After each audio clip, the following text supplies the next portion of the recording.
Roll and rock.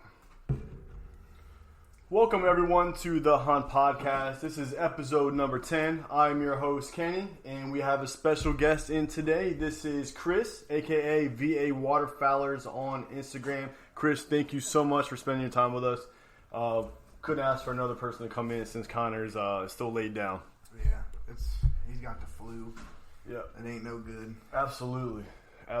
Well, Connor's on right here, guys, so go ahead and chat with him on Instagram Live. Every single show we do Instagram Live, so we interact with our people while we're doing our show on iTunes all at the same time. So there you go. That's our layout.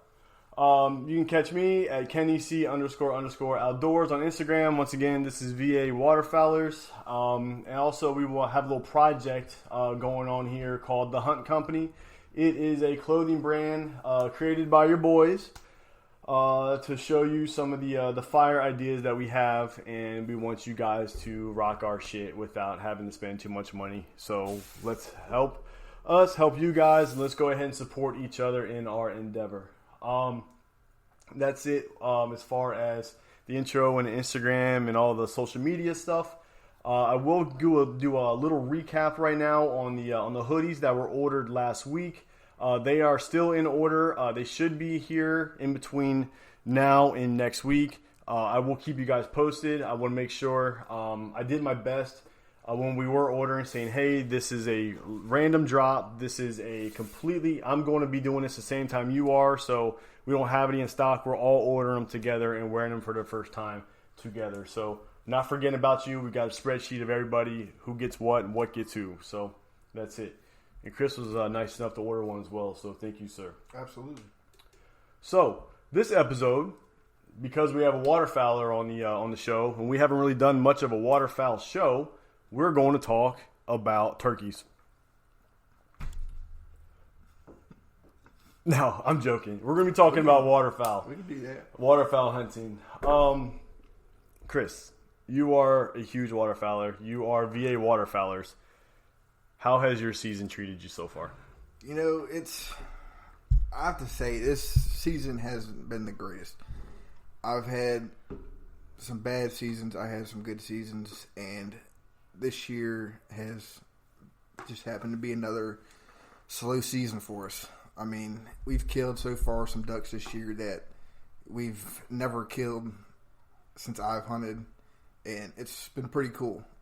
My cousin got his first duck, and I was pretty stoked about that. Connor called him in. Connor's an awesome caller, but other than that, I have to say it's been pretty slow, except for when we had that cold front in December where everything was kind of frozen. But other than that, it's just been slow so far. Hopefully it picks up. Exactly. So the weather has got so much to do with the Virginia waterfowl season. It is not even funny. And actually, every state, every flyaway is weather dependent, and we just have not had the cold strings that we are used to having in the past. And you know, we have a couple flutters here and there. Like we had a cold rush. Was it right in the beginning of the third? It was that weekend, right, where we had some stuff come in. We're actually having a cold front coming in right now. It is windy as hell outside. We're expecting some snow, some ice, some sleet on Saturday. So this weekend might be the weekend to kind of finish out the year, because duck season has to be ending soon. End of January. Right. So you have about 2 weeks of duck, and then you have a few more weeks, probably a month, I would say, of goose, of honker. Yeah, that's like the middle of February. February 15th, I believe. Exactly. And goose season goes out. Exactly. So, I mean, the numbers have been good all around. I mean, I've talked to some guides. I've talked to some puddle hunters. I've talked to some actual timber hunt guys, big water guys, yep. whatever genre, even sea ducks. I've talked to them all, and they've all said it's been a tough season, and the weather is just keeping them spread out, and it's just not working out for us. You know, you'll definitely get some pockets here and there, Chris, where, you know, you'll have a good day or a good morning, and then you'll think, okay, we had a great morning, thanks, you know, I appreciate it, but where the hell are you at? Where's your consistency? We've done a lot of work. Yeah. The numbers just aren't there. No, not at all. No. And I wonder if and answer me this, and this is, you may not know, but you might have an idea, is that the our season, our bag limits were dramatically decreased this year.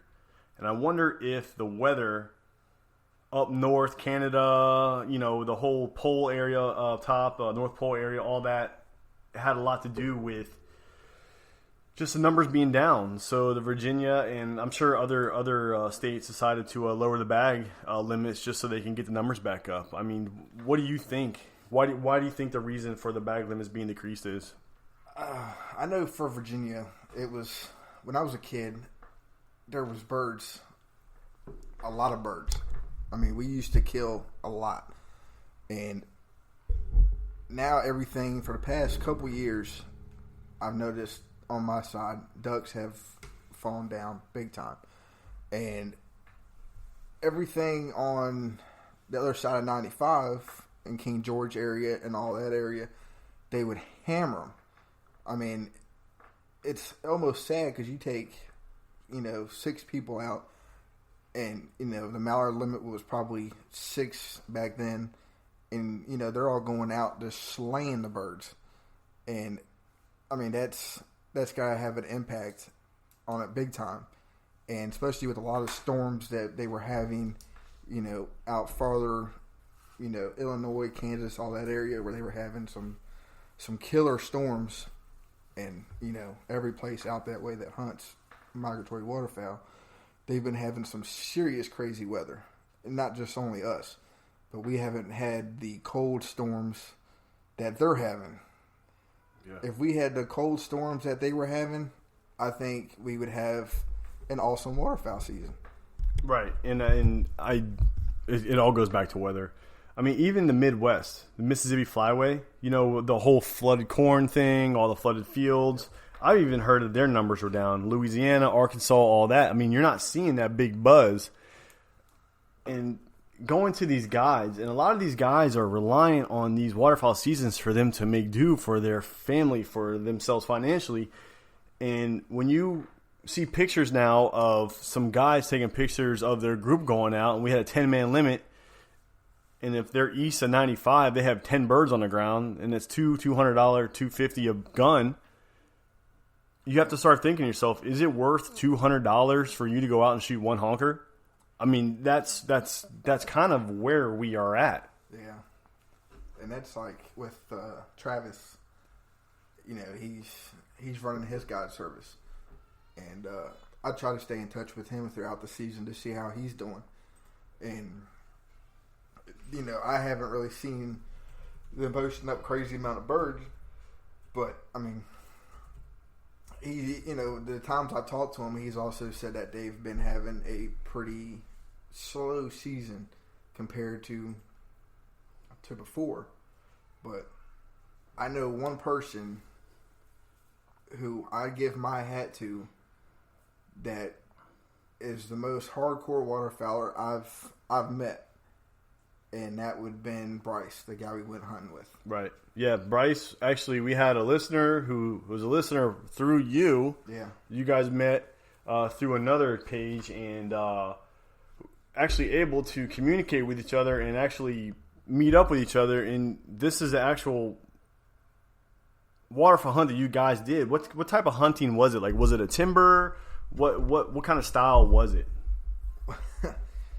Well, it was a rough walk-in for sure, and Connor can vouch for that. The walk-in was something I've never done before.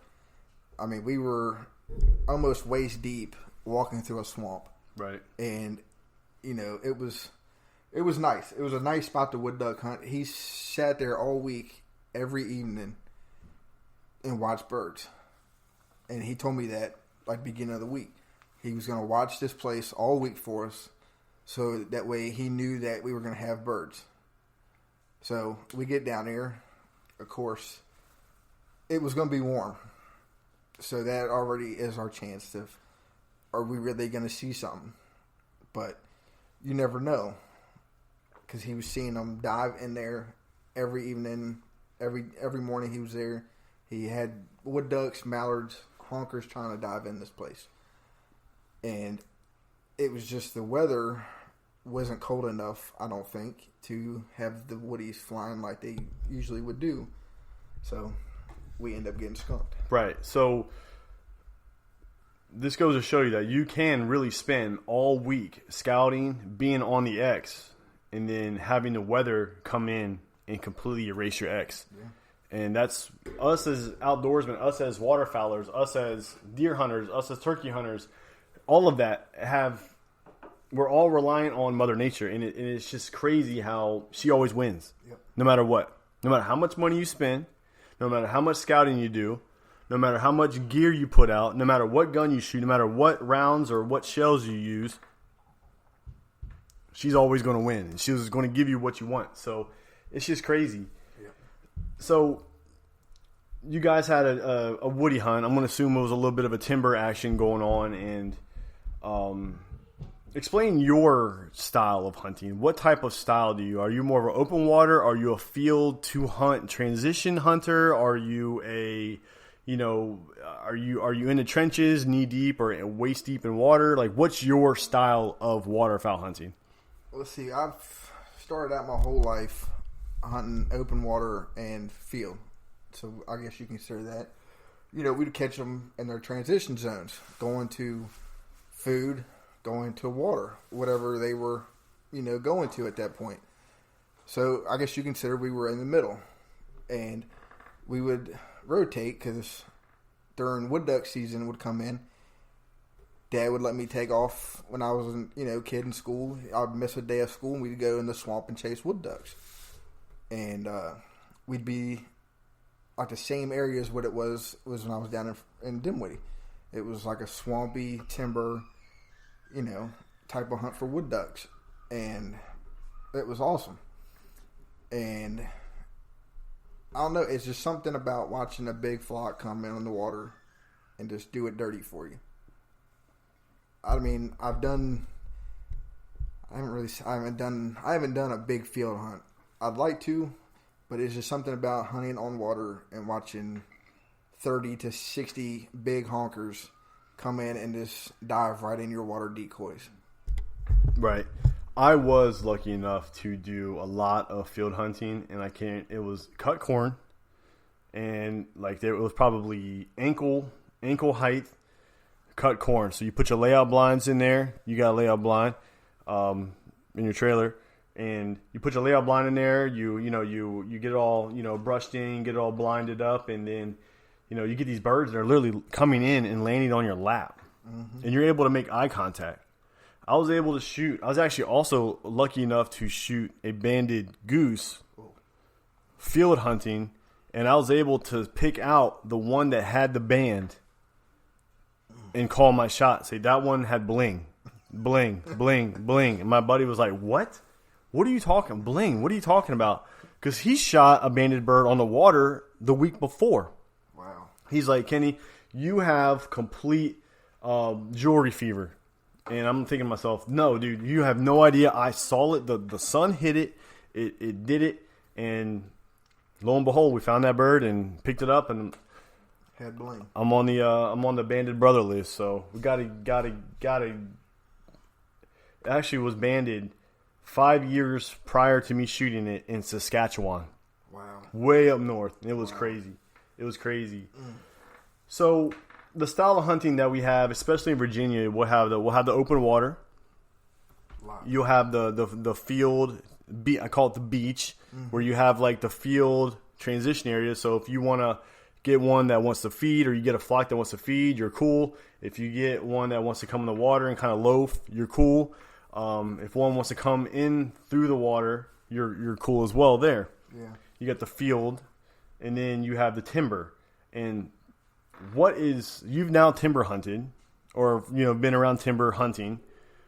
What's your favorite style? What is your if you were to pick one hunt to do, you have one hunt to do, what would be that hunt? I'd have to say it would have to be a flooded timber hunt. Because last year I had a day where it was the funnest time of my life. I agree. Flooded timber hunt was the funnest hunt I've ever had in my entire life. We actually had nails. We had straps around trees to hold our backpacks up above the water. we were able to nail